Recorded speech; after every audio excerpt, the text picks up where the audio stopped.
Hi, Assalamualaikum warahmatullahi wabarakatuh. Welcome back with me, Diki Riswandi, and welcome to this Master F1. And we are going to have new materials. We're going to talk about recount text. Okay, do you know that when you have a hobby or you have a past experience about something that happened in the past, everything you can tell a story about them, and then what you tell about the last history, you can make it as the recount text. Jadi kalau kamu punya hobi bercerita tentang pengalaman masa lalu kamu, kamu sudah secara tidak sengaja membuat sebuah recount text. Ya, menarik ya. So apa itu recount text? Kita akan bahas di pelajaran hari ini. Well, the objective of the studies of this one is that first distinguish between various types of recount text. So, di dalam pelajaran ini kalian diminta untuk nanti bisa mengidentifikasi perbedaan jenis-jenis dari recount text. Kemudian you have to differentiate between personal recount from the other types of recount, and also you are able to recognize the significance of understanding of recount text and able to create a personal recount text at the end of the lesson after this one. Oke, pertama-tama kita akan define dulu what is actually recount text. Definisi recount text adalah jenis teks bahasa Inggris yang menceritakan kembali kejadian atau peristiwa di masa lampau. Cerita tersebut dapat berupa aksi atau aktivitas sebelum seseorang menuliskan teks. Kalau dalam bahasa Inggris, you can see there, like recount text is text which retells in events or experience in the past, right? Tanpa kita sadari, sebetulnya kita pasti sering dong menceritakan pengalaman lampau dalam kehidupan sehari-hari. Nah, sebetulnya kita sudah membuat recount text tanpa kita sadari. Misalkan kita bercerita tentang aktivitas kita di masa lalu, atau kalau kalian sekarang ikut PDK tahun lalu, ikut MPLS dan sebagainya, that is actually recount text. Nanti ada yang personal, ada yang non-personal, atau ada yang what is it, like factual, and so on and so forth. So that you can find actually any kind of recount text in other media, such as like newspaper, magazine, online article, and many more. So that later on we are going to focus only on the personal recount text. Okay, as the other types, recount text also has the structure. The structure of recount text is from the orientation, event, and reorientation. We are going to talk it one by one. Orientation is that di bagian sini adalah bagian pengenalan tentang informasi awal, like tentang tokoh, tentang tempat, dan kapan terjadinya di masa lampau. Dan bagian kedua yaitu events atau series of events. Bagian ini berisikan serangkaian peristiwa atau kegiatan yang terjadi biasanya diceritakan secara berurutan. Ya, misalkan ada kata-kata at first, and then, finally, and so on and so forth. Dan yang ketiga dalam struktur recount text adalah namanya reorientation. Reorientation is that bagian merupakan akhir dari cerita dan sifatnya opsional. You can make it or you can skip this kind of part. Sebab bisa berupa rangkuman dari semua yang telah diceritakan atau bisa jadi komentar kalian terhadap apa yang telah kalian ceritakan pada hari itu. Okay, now kita buat example. For example, we have the orientation. Kamu sadar gak kalau misalkan sebagian besar teks yang kita temui akan selalu diawali dengan orientation, right? Dalam bahasa Indonesia misalkan arti orientasi sendiri adalah pengenalan. Okay. Sudah pasti isi dari orientation ini adalah informasi mengenai tokoh atau misalkan karakter, lokasi, waktu, kejadian, dan sebagainya. Nah, melalui orientation ini harapannya pembaca dapat memahami jalan atau alur cerita dari penulis. Contoh orientation dalam recount text yang kalian lihat di sini. A few years ago, I had the opportunity to go on a vacation. Nah, kalau di sini kebetulan si tokoh utamanya adalah penulis itu sendiri. So that's why tokohnya mengatakan I had the opportunity.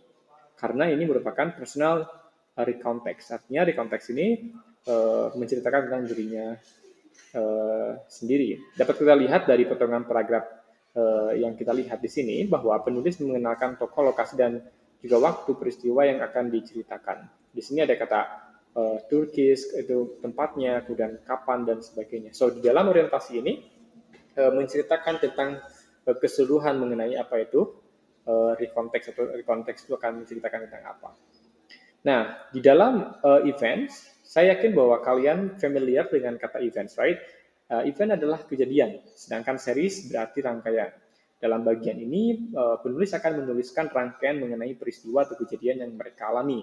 Inti dari konteks itu seperti itu.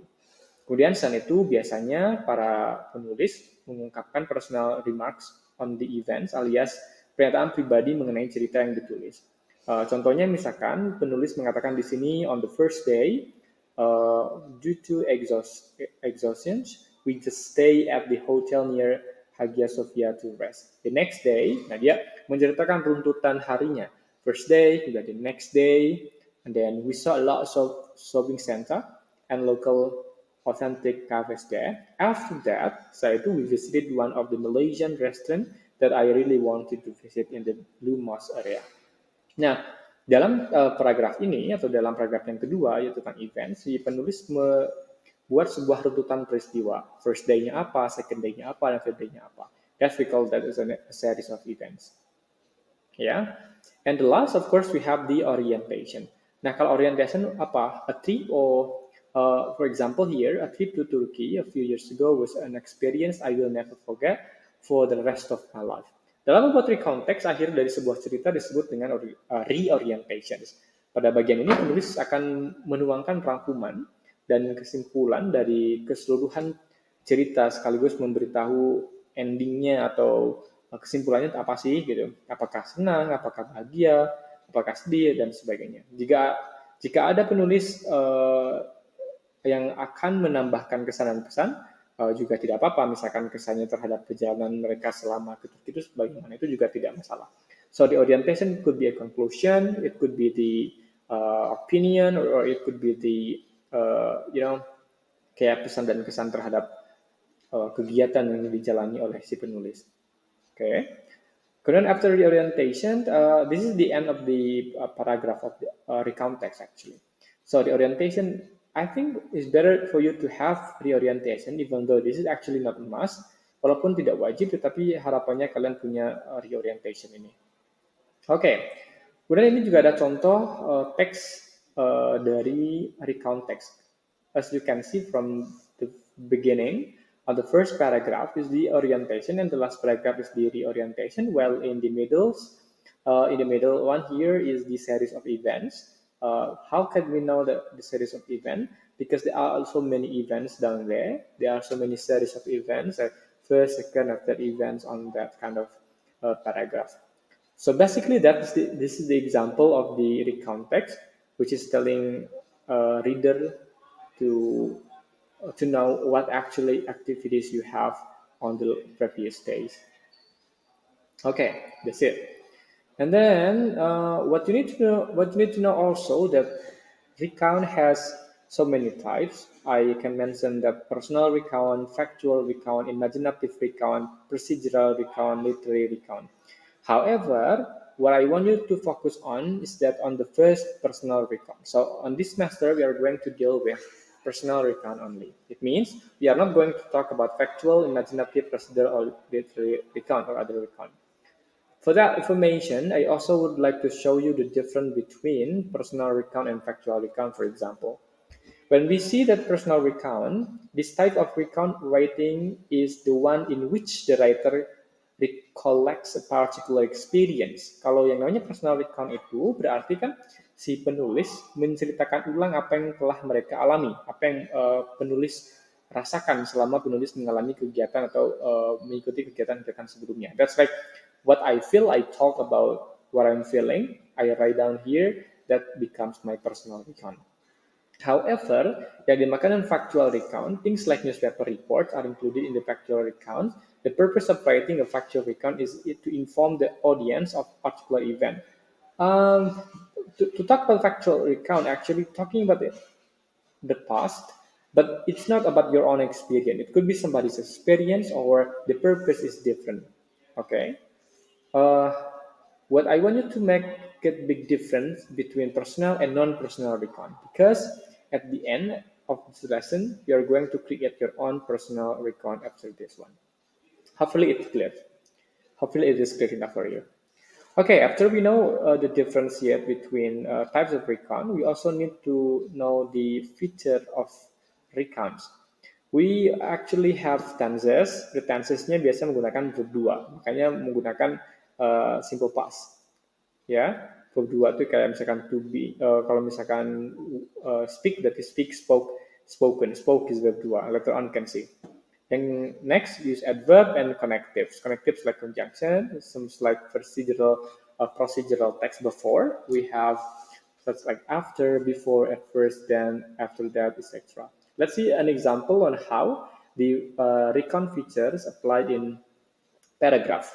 As you can see here, there are some words with different color, yellow, blue, and green. The yellow one shows the feature of adverb. So last month, like at 1 p.m., 7 p.m., and 2 p.m., that's actually the adverb or the explanation when something happens or how and what time something happens. And when you see the blue one is showing the simple past or verb to. And last, the connective words like after that, then, after lunch, and so on and so forth. So when you talk about a recount text, there must be dealing with this kind of stuff. Okay, we can talk about it later, but then uh, you at least need to understand these features of recount text. And at the end of the semester, you're going to create a book, which I think would like to talk about it later. So when you can create your own uh, recount text by telling a story about your past experience, can, for example, having some fun or visiting some places, either it is in our country or another country. And this is some tips for writing. You can pause and read the tips here. And this is the end of our lesson today. And the presentation is end. And thank you for watching and goodbye.